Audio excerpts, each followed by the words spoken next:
Hey, what's up, everybody? This is Isaac from Guns for Everyone. Thanks for watching. Real quick, right at the top, I want to say Guns for Everyone has been around a long time, 13 years doing free concealed carry classes across Colorado. The last several months have been very, very slow. Slow in Colorado Springs for attendance and slow in Denver for donations. And it's very possible that Denver is going to shut down if things don't pick up on the donation front. The reason why we do classes for free on the donation model is we don't want people to have to pay for their right to defend themselves. However, rent is a real thing, utilities costs are a real thing, donations is the model that we use. So you don't have to donate, you don't have to pay for your right. Donating is your opportunity to take responsibility for education and training in your life and put a value on that and send that value back to us. No, you don't have to do it, but if people don't do it, we won't be here. So, also on that note, Guns for Everyone is suing the state of Colorado, and we are raising funds for that lawsuit right now at gunsforeveryone.com/legal-fund.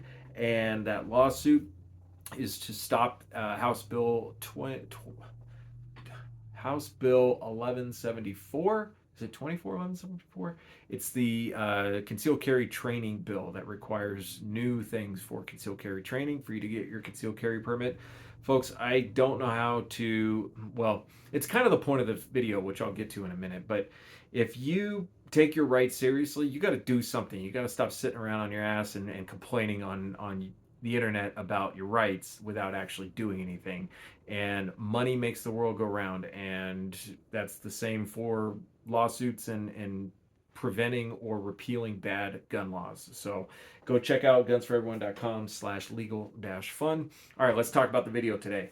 Something I've been playing with my head, that doesn't make any sense.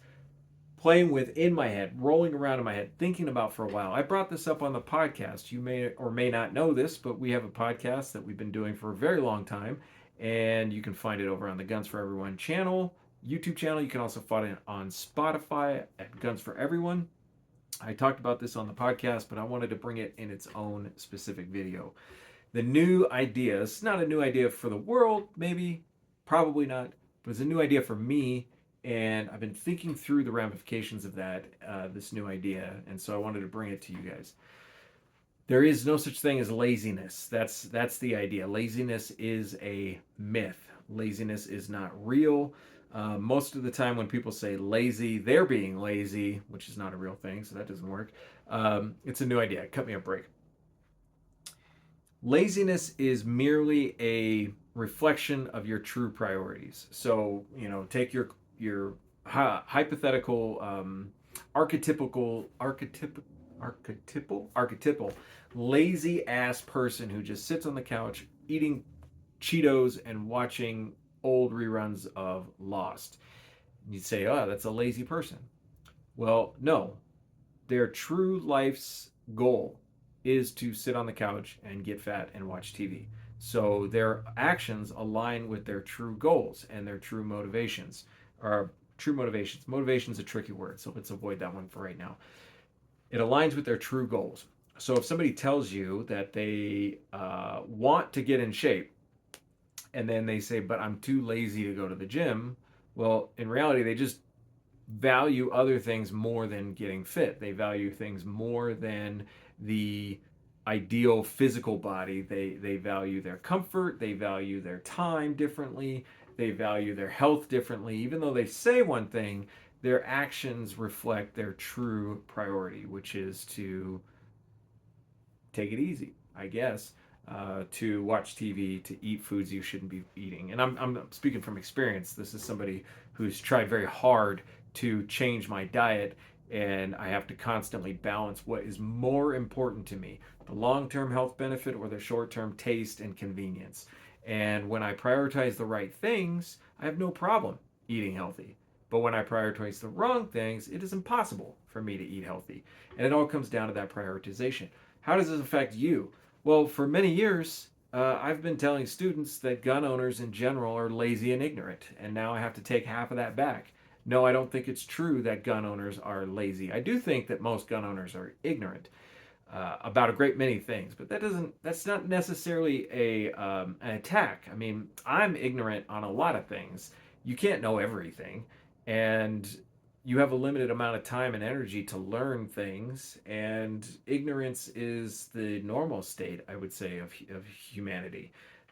We might get very specialized in learning about specific things, but generally speaking, you don't know shit about shit. You know what you focus your attention on. You know what you've been taught, maybe. Uh, but ignorance, I'm not. It's not a judgment to say that you're ignorant. You should be aware of your ignorance, though. That is the hard part. Aware that you don't know shit about shit. And if you're aware that you're ignorant, then that gives you an opportunity to improve, to find things to say, well, I am ignorant. I don't want to be ignorant, so I'm going to invest time and energy into learning about the things that I'm ignorant on. And when it comes to guns, most gun owners are ignorant. They're ignorant about how their guns work. They're ignorant about safety. They're ignorant about laws. They're ignorant about violence and using a gun in self defense. And again, that's fine because you can't know everything. But if you value having firearms to defend your life with, then you should not be content to be ignorant. You should be interested in getting rid of some of that ignorance. So, going back to the gun owners are lazy part, gun owners are not lazy. Laziness is not a real thing. Gun owners' priorities is not in self defense, typically. Uh, you say it is, but if you really believed that to be true, then you would actually invest in training. If you saw a need, and here's the issue in this country, most people don't see the need for self defense. Why? Well, because we live in a relatively safe country. We live in a country that you can live most of your life, maybe even your whole life, without any significant conflict. I've talked about this before. Every other part of the world that I've ever been to, there are walls around everybody's houses. Here in America, it's very rare you're going to find a wall around anybody's house. Why? Because that effort to build a wall is not necessary in the United States. Does that mean nobody gets attacked? No. It means that if you look at the total existence that you have in this country, very few people find the need to build a wall around their house. Very few people find the need to train for violence with their gun. And this is where I think the mistake is in that reasoning. The chances you're going to need to shoot somebody are pretty low. But if you feel the need to purchase a gun for your protection, the chances that you're just going to figure out how to use it in the moment when you need it is pretty low. And a lot of that comes down to just access and where you keep the gun and how you stage the gun.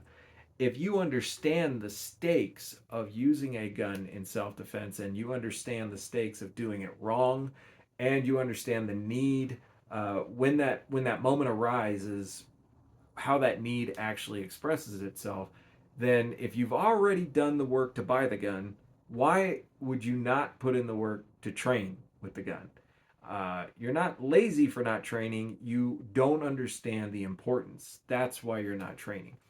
And I can't make you prioritize things. I can get up in front of a class and talk about training, and everyone's like, "Oh yeah, yeah, definitely." And then the moment they leave the class, other things are competing for their time and attention.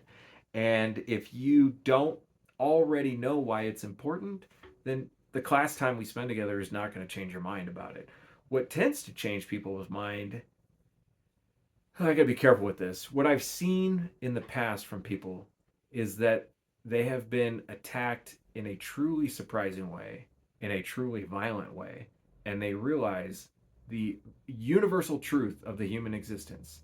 You are the only person you can count on to protect yourself. That's what makes carrying a gun important. That's what makes training with your gun important because you cannot count on anybody else to be there when you need them. So when it comes to this concept of laziness, it's really a misappropriation of priority. And when it comes to the priority of protecting yourself with a firearm, you need to you will either understand that or you won't. Coming to a class isn't going to change that. However, if you do understand it, then it's easy for you to jump on the internet, find a class, pay for it, show up, put in the effort in the class, and then hopefully take some of that information and practice in the future. I started, what changed my mind about it was just having children. That was the one thing I needed to switch my mind from saying self defense is not really that important to me to now it's very important. And so when I had kids, I understood all of a sudden that I had a priority that I didn't have before. And that priority drives my behavior for myself. When I decide whether or not to carry my gun, I think about, well, what if I am not around for my kids anymore because I was lazy about carrying my gun? When it comes to training and proficiency with the gun, I think to myself, in that moment when I have to protect myself, the last thing I'd want to happen is for me to not be around to raise my kids, for me to not be able to be there for them when they need me. That's what's driven my behavior for the last 20 years, and that's made it easy. I mean, not always easy financially. I don't always have the money when I think I should take a class. I don't always have the time, but it's easy for me to prioritize learning and training and educating on this because I've prioritized it around my kids. Not everybody's like that. Edgar's not like that. It's not going to be his kids that made him think this way. But you have to find whatever it is, that reason that makes it important to you. And then it really shouldn't be that hard for you to stop being lazy and actually show up and train with your firearms. So that's my idea. I really like to hear your feedback in the comments on this and understand where you're coming from. We can even argue about it. It's cool with me. I think I'm right, so I'm going to argue as if I believe I'm right. But I am going to hear you and listen to you and see if you've got better answers than I do. So please put it in the comments. Like I always say, I don't give a shit about subscriptions and I don't give a shit about likes, but I do like to bounce ideas off people in the comments. So thanks for watching. I appreciate it. Isaac Chase, Guns for Everyone. I'll see you in a class. I'll see you on the range if you prioritize it. Otherwise, peace out.